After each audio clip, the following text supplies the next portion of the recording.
कि सर ये जो नेहरू रिपोर्ट है, ठीक है, ये बनाई क्यों गई थी। सही है, अब ये क्वेश्चन 7 मार्क में आता है। Why was Nehru report prepared. ये 7 मार्क में आ सकता है। आपको कितने मार्क्स के अंदर आ सकता है? This can come for 7 marks. चलो जी, अब हम इसके रीजंस डिस्कस करेंगे। सही है भाई, पहले सबसे पहले आप लोग क्या लिखोगे? जाहिर है सिंपलिस्टिक स्टेटमेंट आपने देना होगा सबसे पहले। तो सिंपलिस्टिक स्टेटमेंट के अंदर कोई सी भी फैक्चुअल बातें, ठीक है, 1 और 2 लाइंस के अंदर आपका ये सिंपलिस्टिक स्टेटमेंट होगा।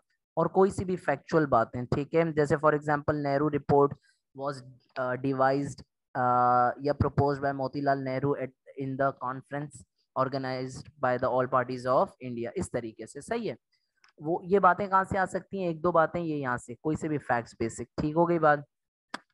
अब अपना पैराग्राफ नंबर 1 के अंदर आप रीजन देंगे। पैराग्राफ नंबर 1 के अंदर आप अपना फर्स्ट रीजन देंगे। सही है, फर्स्ट रीजन आप अपना क्या देंगे? भाई देखो, मैंने आपको एक शुरू में अभी बात बोली कि जो पिछले इवेंट्स हुए ना वो याद रखना बहुत जरूरी है। सही है, जो जो हमारे इवेंट्स गुजरे हैं वो याद रखना बहुत जरूरी है।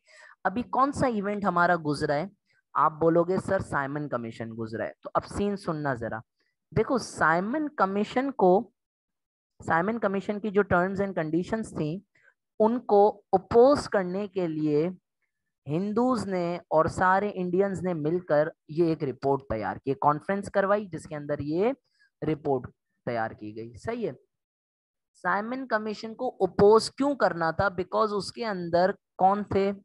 All of the members were 7 white men and no Indian. ठीक है, तो इस वजह से ये जरूरी था कि साइमन कमीशन को ओपोज किया जाए, बिकॉज द इंडियंस थॉट कि हमारा मुल्क है, हमारा राइट है कि हम हमें कौन सा कॉन्स्टिट्यूशन बना के हम हमें अपने मुल्क को कैसे चलाना है। Right, it was the fundamental right.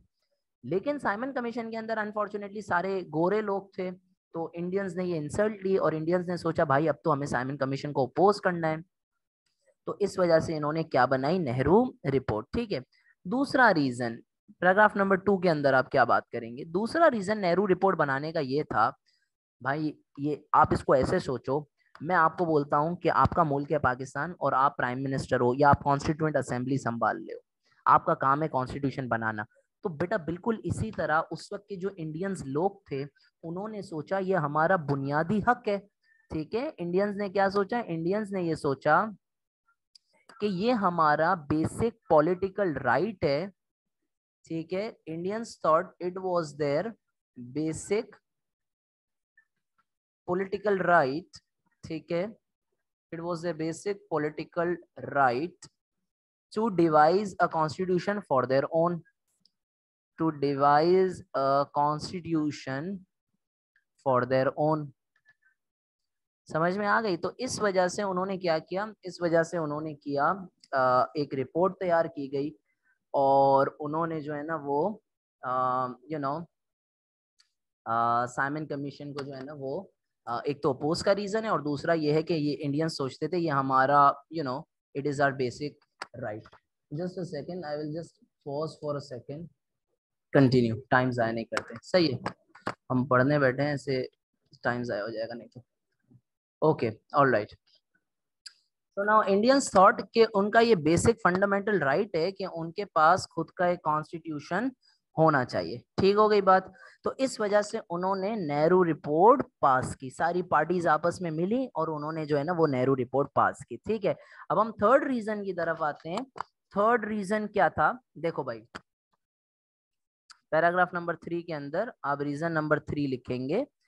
मैं आपको एक ऐसी चीज बताता हूं जो आप लोगों को शायद नहीं पता हो। ठीक है, और वो ये है कि 1925 के अंदर, this will be very interesting for you guys, तुम लोगों ने ये चीज नहीं सुनी होगी।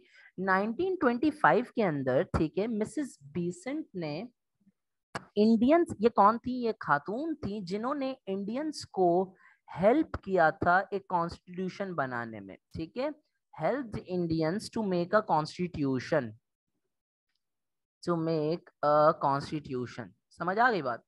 सो 1925 के अंदर ये एक अंग्रेज खातून थी जिन्होंने इनकी खास सर्विसेज हैं, अभी मैं इनके ऊपर पूरी बात नहीं करना चाह रहा, ठीक है, it will divert our focus. इन्होंने इंडियंस को हेल्प किया था टू मेक अ कॉन्स्टिट्यूशन। क्या ये फेयर कॉन्स्टिट्यूशन था? नहीं बेटा, ये एक ड्राफ्ट कॉन्स्टिट्यूशन था, ये एक रफ कॉन्स्टिट्यूशन था, ठीक है। और ये ड्राफ्ट कॉन्स्टिट्यूशन से आप सेक्शन 3 में बेजार आ जाते हैं, बार बार ड्राफ्ट बनते हैं पाकिस्तान के अंदर, ठीक है।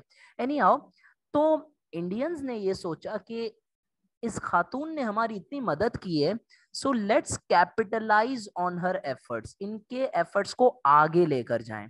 To capitalize on her efforts, कि भाई इन्होंने हमारी इतनी मदद की थी।